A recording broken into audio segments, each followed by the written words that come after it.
श्री स्वामी समर्थ स्वामी आहेत या चॅनलवर आपले स्वागत आहे।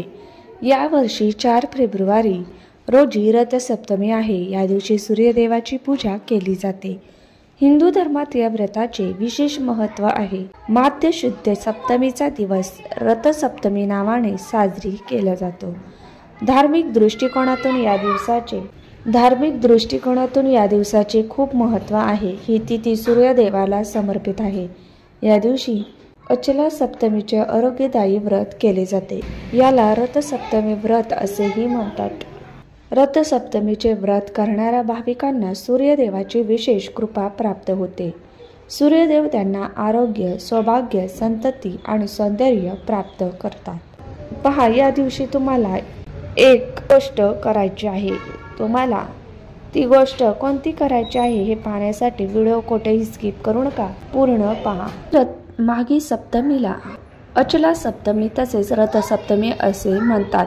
नाव कोणतेही घ्या, मात्र हा दिवस सूर्य उपासनेच्या दृष्टीने अतिशय महत्त्वाचा मानला जातो। जे लोक या दिवसापासून सूर्याची उपासना करतात त्यांची शक्ती, युक्ती, भक्ती वाढीस लागते। या दिवशी तुम्हाला जी गोष्ट करायची आहे ती म्हणजे या दिवशी तुम्हाला अवश्य तुमच्या डोक्यावरून स्नान करायचे आहे। सकाळी लवकर उठायचे आहे। अगदी ब्रह्ममुहूर्तावर उठले तरी चालेल। आंघोळ करण्याआधी तुम्हाला त्या पाण्यामध्ये थोडेसे गंगाजल, तीळ टाकायचे आहे। आणि पहा, गंगाजल का टाकायचे तर या दिवशी खरं तर पवित्र नद्यांमध्ये जाऊन स्नान केले तर अधिक महत्त्व आहे। आपल्याला ते पुण्य प्राप्त होत असते, पण प्रत्येक वेळी आपल्याला नदीत जाऊन स्नान करणे शक्य नसते। म्हणून आपण घरी पाण्यामध्ये गंगाजल टाकून आंघोळ करायचे आहे। याने आपल्या शरीरातील नकारात्मकता दूर होते। तसेच तीळ हे आपल्या आरोग्यासाठी अतिशय चांगले मानले आहे। यानंतर तुम्हाला उंबरठा पूजन करायचे आहे। तुमच्या घरातील देवपूजा करायची आहे। तुळशीला धूप दीप लावायचे आहे व उगवत्या सूर्याला तुम्हाला अर्घ द्यायचे आहे। अर्घ देण्यासाठी तुम्हाला तांब्याचा तांब्या घ्यायचा आहे। त्यामध्ये पाणी, गंगाजल आणि चिमूटभर तीळ टाकायचे आहे व असं अर्घ्य तुम्हाला द्यायचं आहे। व अर्घ्य देत असताना ओम सूर्याय नमः या मंत्राचा जप करायचा आहे। शक्य असल्यास नदी, तलावात स्नान करून सूर्यदेवाची पूजा केली तर आपल्याला अधिक पुण्य प्राप्त होते।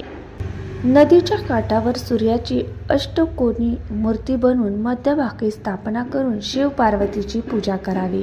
यानेही तुम्हाला सौभाग्य प्राप्त होते। पूजेनंतर त्या प्रतिकरूपी देवतांची माती घरी आणली जाते व देवाजवळ ठेवली जाते। या दिवशी तुम्हाला ब्राह्मण तसेच गरीब व्यक्तीला यथाशक्ती तुम्ही दान करायचं आहे।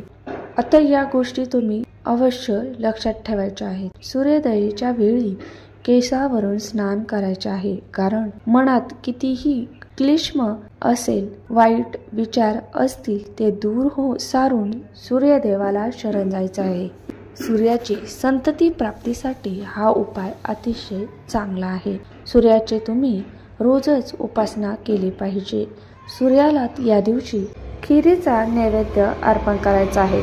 पहा, या उपायामुळे संतती सुख लाभणार आहे, घरातील क्लेश दूर होणार आहेत, घरातील नकारात्मकता दूर होणार आहे, कुंडलीतील सूर्याची स्थिती चांगली होणार आहे। त्यामुळे रथसप्तमीपासून सूर्याला नेहमी तुम्ही अर्घ्य द्यावे व सूर्याची पूजा करावी।